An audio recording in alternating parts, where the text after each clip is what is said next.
అబ్రహాముతో చెప్పిన నిర్ణయ కాలంలో శారా గర్భవతి అయి అతని ముసలితనమందు అతనికి కుమారుని కనెను. ఆదికాండము 21వ అధ్యాయము 2వ వచనము.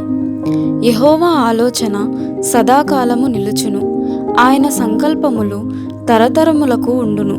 33వ కీర్తన 11వ వచనము. అయితే దేవుడు అనుకున్న సమయం వచ్చేదాకా మనం వేచి ఉండడానికి సిద్ధపడాలి. దేవుడికి కొన్ని నిర్ణీతమైన సమయాలున్నాయి. ఎప్పుడు అనేది మనకి తెలియని మర్మం.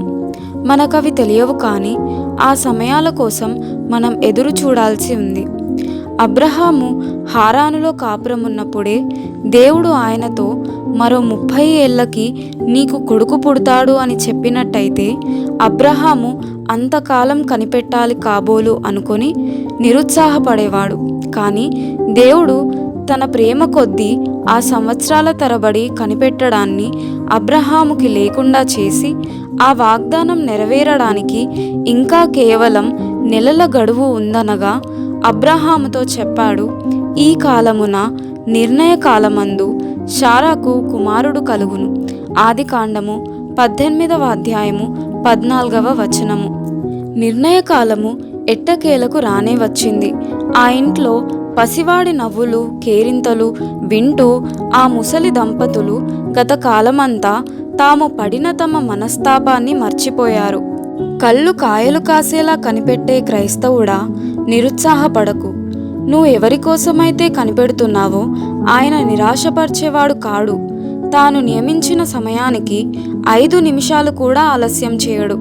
శీఘ్రంగానే నీ విచారం ఉత్సాహంగా మారుతుంది.